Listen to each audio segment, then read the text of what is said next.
with Governor Jerry Brown as he came down the stretch here? Do you feel any competitiveness with Ken Lovett to ask the first question?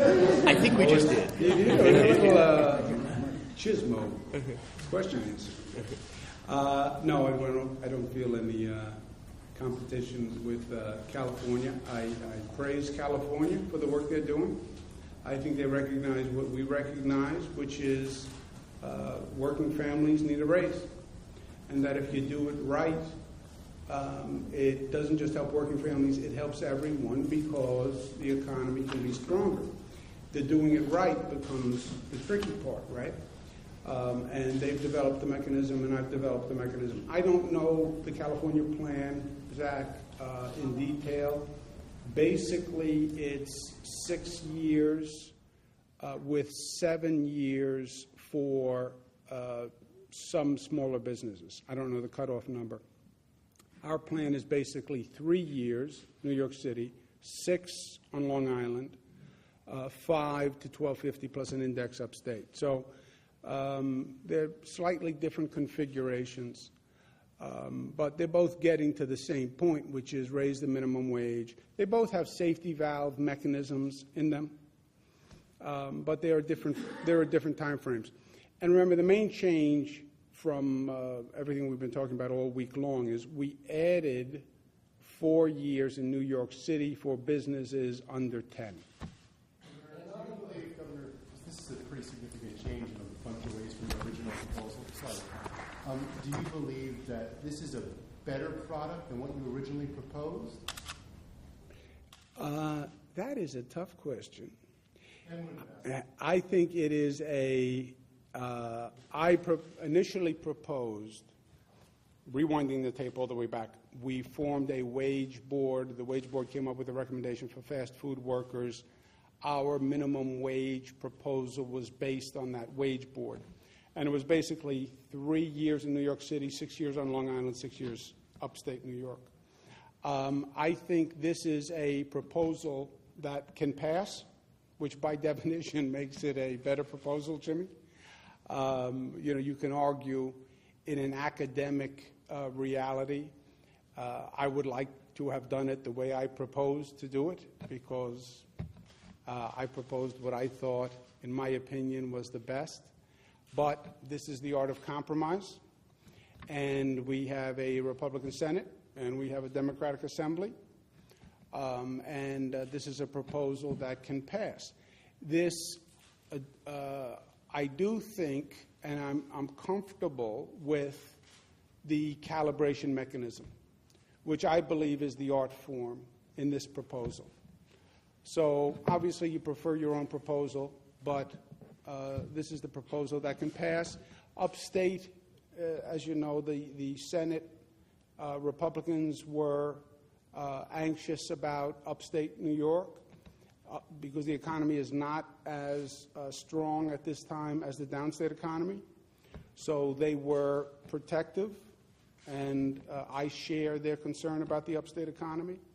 So I think this is a fine proposal, and to the extent it has more safety valves. Again, the safety valve here is controlled by the Division of Budget. I think it's a very strong proposal. Let Mr. Lovett, we're chasing Mr. Lovett, because otherwise he gets increasingly annoyed and he's right in the front. What does this mean about the wage board in terms of they proposed, as you said, a $15 minimum wage over a different time frame? Does this new law supersede it? And what does it mean for the future of the wage board? Does this budget get rid of the wage board moving forward? Well, what I've said to the Senate is it depends on the region, Ken, and you have to look at the different phase-ins. What I've said to the Senate is if I sign on to this law, then I will agree not to use the wage board during the pendency that this law gets to 15, right? The wage board is a way to raise the minimum wage for the governor, for the executive. I think it would be bad faith to agree to a law on raising the minimum wage and then not honor the law that I signed. So for dependency of the wage, these wage increases, I wouldn't use a wage board. What about the fast food workers? Will they be under the new law? Will they be under what was ordered last year? It depends on the region, where they coincide, and if they have to be justified, depending on the phase-in period, we would do that. Governor, I'm sorry, would there be, so if fast food workers in the regions, would they get the higher rate? Well, we have to see what the final rates are, right? This is the proposal that has gone up. We have agreement. We have to see what they actually pass, because there can be a difference between the proposal and what the rates actually are. And once we see if there's a differential, my guess is if you look at the rates, there's not going to be a differential in New York City, but we'd have to compare them. And the calibration, that's only decided by your administration? Division of budget. With the way it's written, it says the Division of Budget will consult a number of economic indicators and economic experts, make an informed decision. But yes, it's a decision made by the Division of Budget.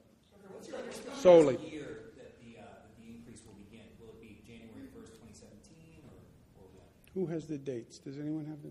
Yes, it will be January 1st of 2018. 2017, I'm sorry, 2017. What is your understanding of how the Senate was going to vote? I mean, are the Republicans going to vote for this? The Democrats? Do you have any sense of how it would actually pass? You know, I don't. That's not my job, Zach. I know Senate Leader Flanagan obviously was involved in crafting the plan. He's going to go back. He has a coalition with the IDC, as you know, so Democrats are part of his coalition in the first place. But I don't know exactly the mechanics of the votes. Minimum wage. What about the not-for-profit groups that have been complaining that they're left out because they're dependent on the Medicaid reimbursements that haven't gone up? Are they going to be taken care of? Is there criteria for how they would get more money to pay for the wage? The Division of Budget has the flexibility, what we call a hardship exception. If the Division of Budget believes that there is a legitimate economic hardship, they can raise the rate. We have a number of contracts that actually regulate how we work with not-for-profits. Some are actually cost plus, and therefore their cost would go up. But some are just a flat rate.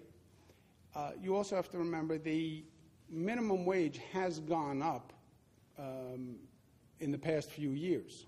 We did not automatically raise every contract. The contractors should expect that their costs are going to go up. Now, to the extent these costs go up faster or higher than they had predicted, then we can talk about it through hardship. But also, not-for-profits. I ran not-for-profits. I'm a big believer in not-for-profits. But don't assume that every not-for-profit is borderline economically viable, right? Some of you remember when I tried to put in an income cap of $200,000 for people who work in a not-for-profit. It was rejected, right? So if you can pay salaries of $200,000, I don't know that you can really complain about raising a minimum wage 50 cents a year. How does minimum wage, though, stack up to some of the other more contentious issues that you've had to deal with, like, say, the marriage issue back in 2011, tax cap, things like that? Did you meet as much resistance as you did on those issues? You know, Nick, I think the challenge in this budget was twofold. First, this budget does a lot of work. I believe this is the best budget we have crafted. Because if you think back, most budgets did one thing or two things. This budget does many significant major initiatives. Minimum wage in and of itself, paid family leave in and of itself, the middle-class tax cut in and of itself, the infrastructure investment program, $54 billion in and of itself. These were all major initiatives. We did them all at once, negotiated them all at once, and in this superheated political climate, right? So I think the combination made it difficult. I don't believe the minimum wage was theoretically controversial. Marriage equality was theoretically controversial. I mean, some people were just opposed to the concept, period. No one is opposed to raising the minimum wage. We do it.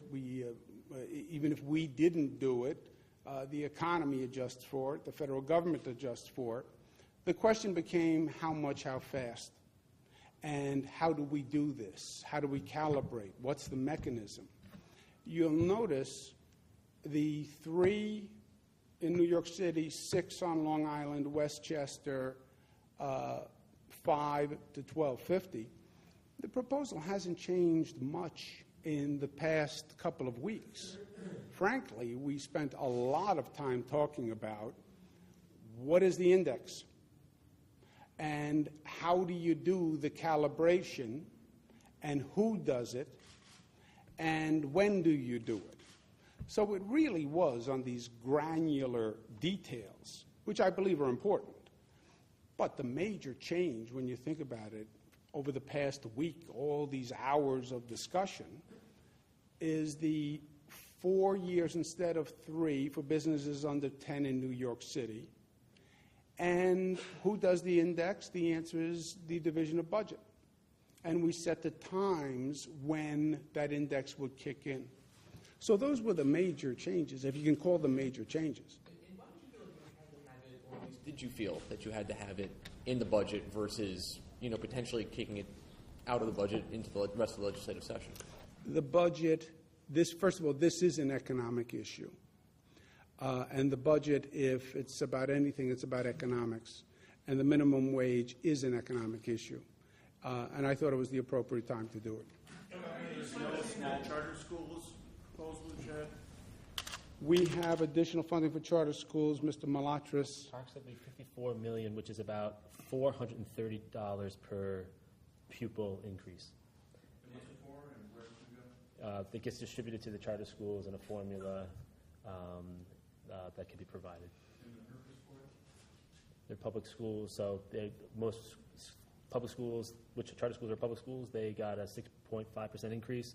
Charter schools are getting a slight increase as well. What happens to the receivership schools, if anything? Receivership schools, that law remains the same. That law hasn't been changed. We increased the funding for the failing schools to transform into community schools, but the underlying law hasn't been changed. So the schools that were designated as failing, that there are no changes to the designations or the categories? There is, you're a failing school, you have a certain period of time, and then you go into receivership. That was done in last year's law. We didn't change that this year. Small business tax cut in this We're hearing a lot budget. of disappointment from advocates of the minimum wage about how upstate will take an indefinite amount of time to reach 15, if ever. What can you say to reassure upstate workers that, they eventually will hit 15, given that there is no time frame for that at the moment? Well, the goal is to get to 15, right? And the proposal says, let's just say upstate New York, well, that's 3 years in New York City to 15. Long Island, Westchester, 6 years to 15. Upstate, 5 years to 1250, plus an index to 15. Well, determined by Division of Budget. No one would say, I want to go to 15 tomorrow in upstate New York if it's going to hurt the economy. Because if it's going to hurt the economy, it hurts everyone. If it hurts the economy, there are no jobs at $15, right? If it hurts the economy, you're actually causing people economic hardship.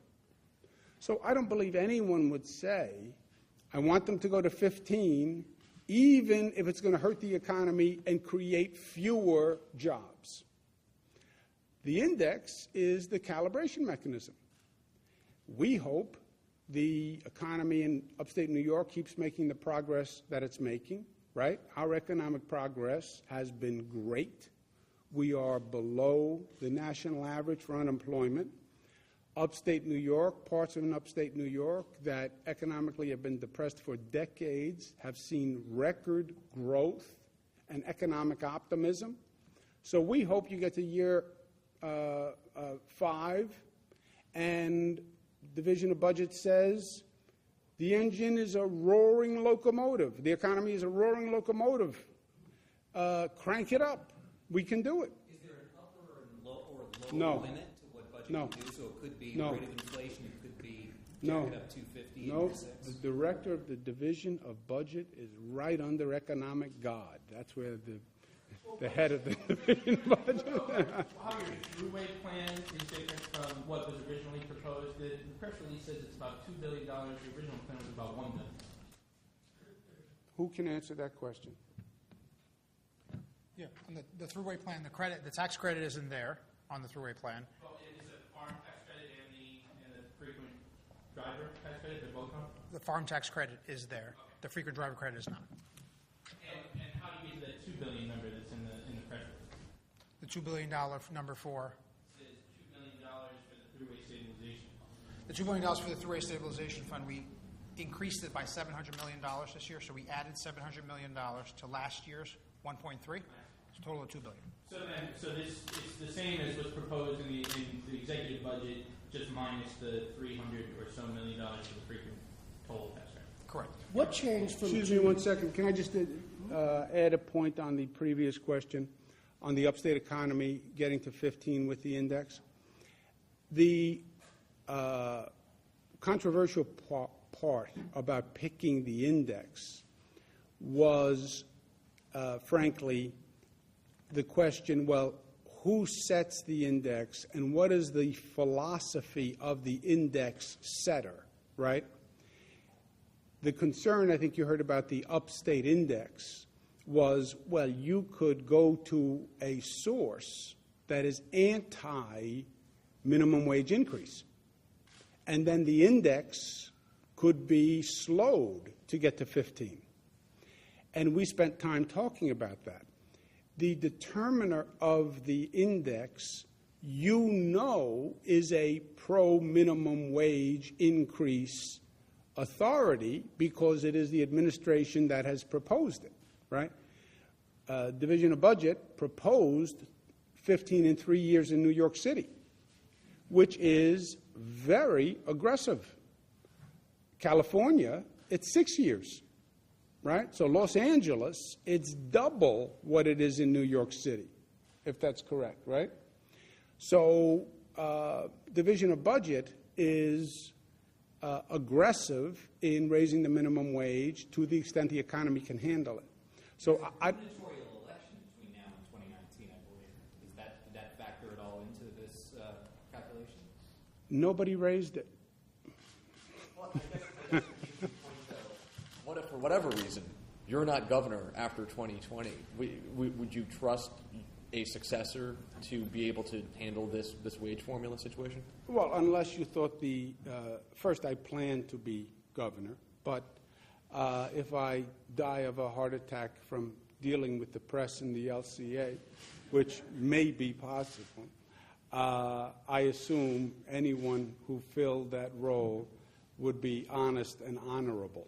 Governor, you proposed $300 million in small business tax credits in your executive budget, in part to offset the higher labor costs from a minimum wage. Are they in the budget? They're not. They're not. It was replaced with the personal income tax cut. It was $300 million was a small business tax credit. Now it was replaced with the $4.2 billion when fully affected middle income. Do you feel that's PLT cut. enough, Governor, to It's much larger than what we were talking about. Remember, many small businesses file as individuals. So I propose a $300 million tax cut. This is depending on the point that you phase it in, but it's certainly over $1 billion.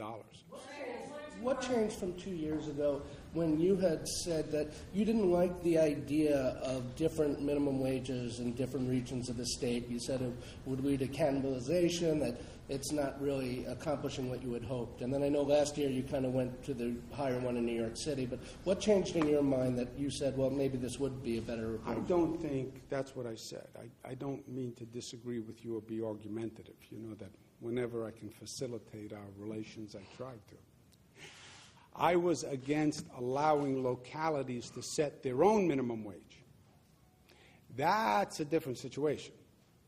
Yonkers sets X, White Plains sets X, New York City sets Y, Nassau sets this. Now you have localities competing against each other. Troy wants to get jobs from Albany, so Troy reduces their cost. Albany now has to reduce their cost. You could have a race to the bottom within your own state. That's what I opposed. I think that is just a fundamentally terrible idea. Here, Ken, what you're saying is, if you're not setting the minimum wage as a total floor, F-L-O-O-R, if you're not saying, look, what's a minimum wage that we're sure everybody can pay and it's not a problem for anyone, it becomes a statewide race to the bottom, and you pick a very low number. Everybody can pay $7, $9. We wanted to do the opposite. What is the upper end of a minimum wage that gets working families a lift but still stimulates the economy? The upper end is going to vary depending on where you are in the state. And I have no problem the state, as a state entity, setting it. And regions are much different than saying Albany picks it, Schenectady picks it, Troy picks it. Within 30 miles, you can have 4 different minimum wages, and you can have workers shifting from one to the other. So it's a much different situation. Tuition and SUNY, I supported allowing rational tuition to continue. Why? Because it was rational. That's why we called it rational tuition. Remember how we got to rational tuition? The tuition increases were up to the legislature. The legislature didn't like to do tuition increases because politically it's difficult. Students get upset. So you would go many years with no tuition increase, and then all of a sudden you would have a spike. We said rational tuition, it goes up a certain percent every year, and the legislature doesn't have to act. Our rational tuition program was for 5 years. We got to the 5th year, which is this year. The legislature says we don't want to renew rational tuition in an election year, which is ironic because it's the very, very reason that we went to rational tuition. I said renew rational tuition and allow them to increase their tuitions. The legislature disagreed with me, not to pick any house over the other. So there is no tuition increase. We have added funding to SUNY and CUNY to help in the meantime of about $85 million total.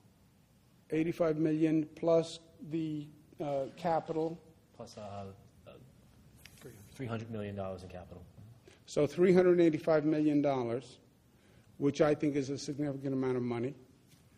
And for SUNY and CUNY, not in compensation for the lack of a tuition increase, but we think it'll be helpful. How is the tax cut being paid for? It looks like in the revenue bill that there is some work being done on certain tax rates that are going to be made permanent. I'm hesitant to use the phrase millionaire's tax, but that may or may not be in there. Is there any explanation on how This that works? does just the range, Nick, 40 to 150, 150 to 300. It only adjusts those ranges. And it's not being paid for. You know, it's a reduction in the revenues in the out years. But we believe it's healthy for the state. We believe it's what we've done before. So economically, it'll be a net plus. I also think in this environment that middle-class families are struggling. And a big part of what we've done here is New York State is not the high-tax state. One of the great frustrations, I mentioned FDR before, another FDR frustration was he complained about New York's tax reputation. And people would complain about New York as a high-tax state. And he would go to great lengths to differentiate the state tax from the local tax. And he would say, it's not the state tax that's expensive. If you take our state taxes, we're basically in the middle of the pack by the way, with this 5.5, lowest rate in 70 years, we should find out where we would be. But we're right in the middle of the pack of states. The property tax is the killer. It's roughly 4 times the state tax.